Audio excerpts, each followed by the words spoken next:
नमस्कार दोस्तों, आज की सच्ची घटना आपको हैरान कर देगी। दरअसल एक एसपी ने दो सिपाही और एक दरोगा की ड्यूटी लगाई हुई थी कि तुम्हें डीएसपी के साथ रहना है, बिल्कुल साई की तरह। और जैसा उन्हें आदेश मिला था ठीक वैसे ही वो डीएसपी के साथ साई की तरह लग जाते हैं।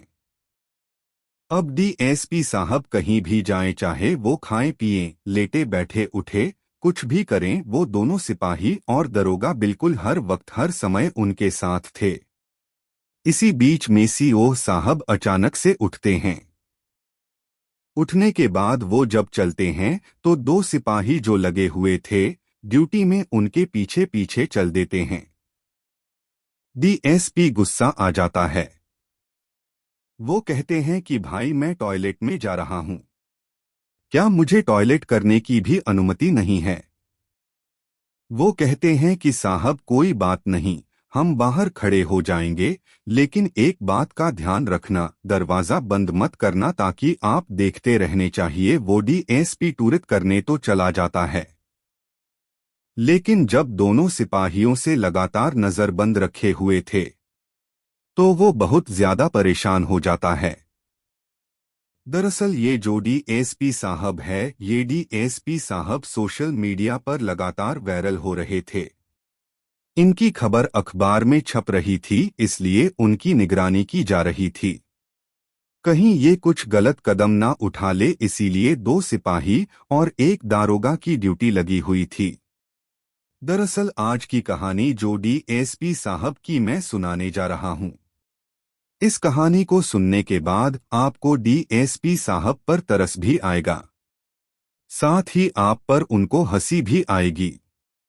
दरअसल वो एक ऐसे चक्कर में फंस जाते हैं जिसकी ना तो उन्होंने कल्पना की थी और ना ही उनकी जांच वालों ने कल्पना की थी। आदाब नमस्कार, शास्त्रीय काल में उस्मान सैफी। आज की जो सच्ची घटना मैं आपको सुनाने जा रहा हूँ, इस अच्छी घटना है उत्तर प्रदेश का एक जिला है उन्नाव।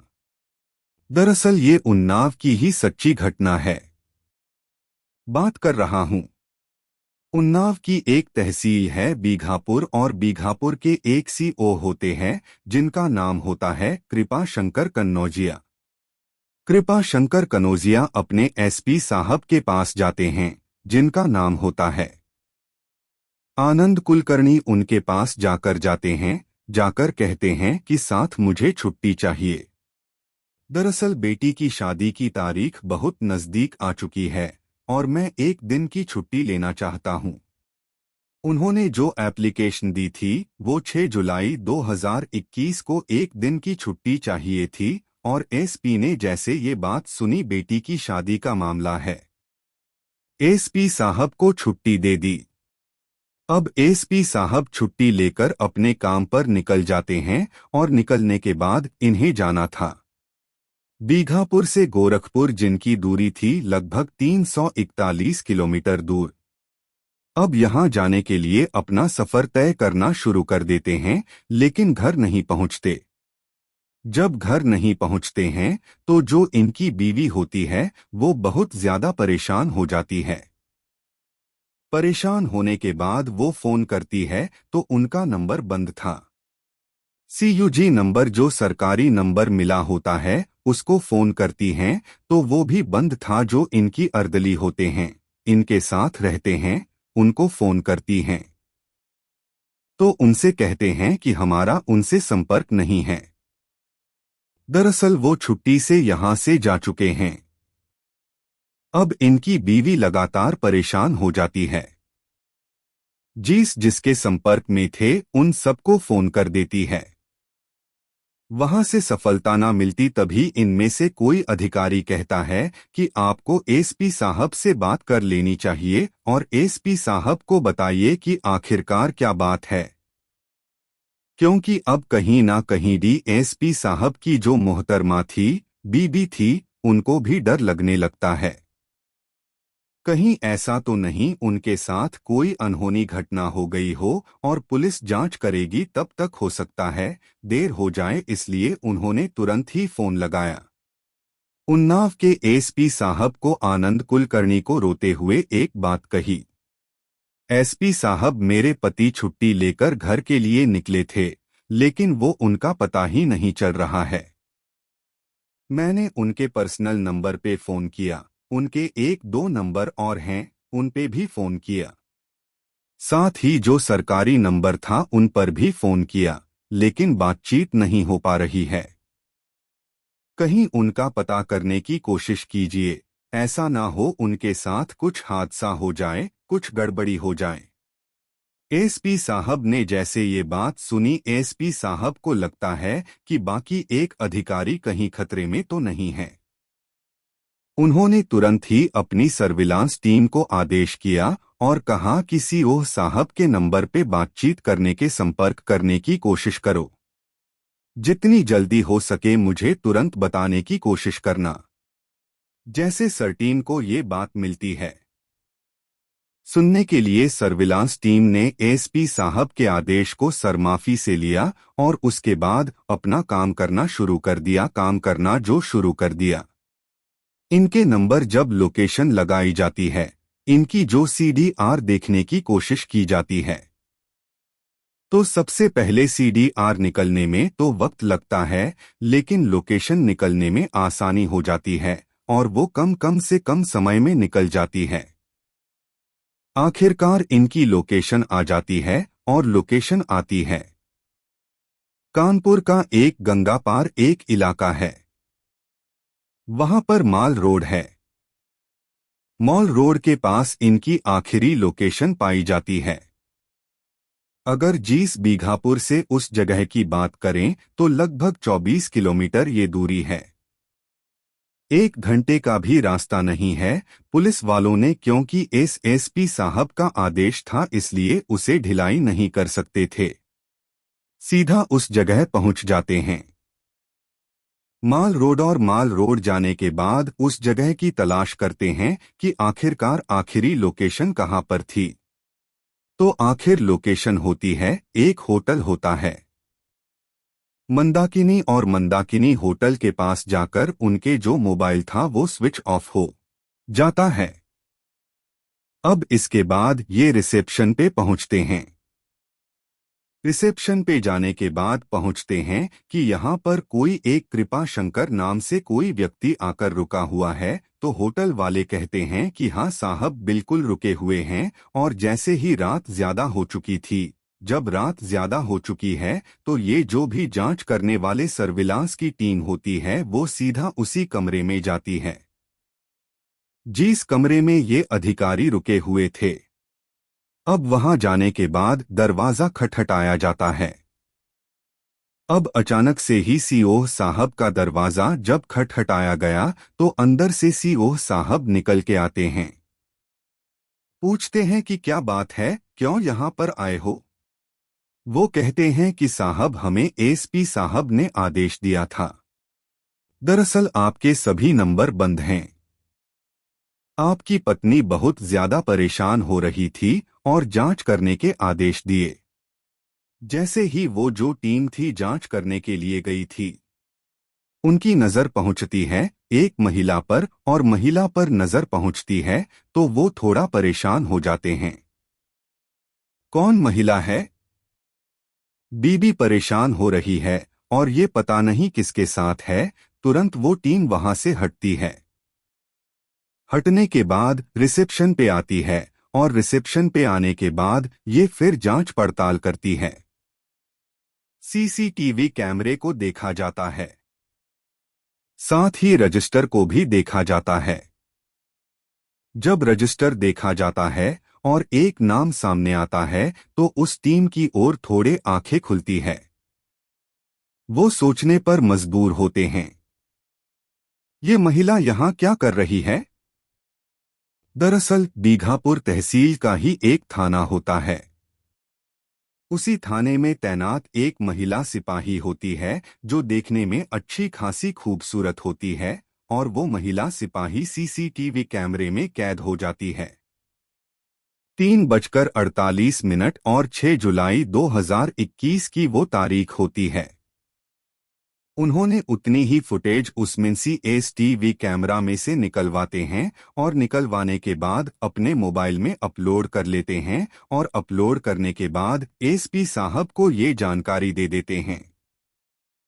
जैसे एसपी साहब को ये जानकारी दी जाती है तो एसपी साहब भी परेशान हो जाते हैं कि छुट्टी ली गई थी बेटी की शादी की तैयारी के लिए और ये मना रहे हैं रंगरंगियां। और इससे भी ज्यादा हैरान करने वाली बात तो ये थी कि टीम अंदर जाती जरूर है होटल के अंदर, और जब पता किया जाता है कि यहाँ से जाते कब हैं तो अगले दिन यानी कि 7 तारीख की 7 जुलाई 2021 की सुबह को यहाँ से निकलते हैं।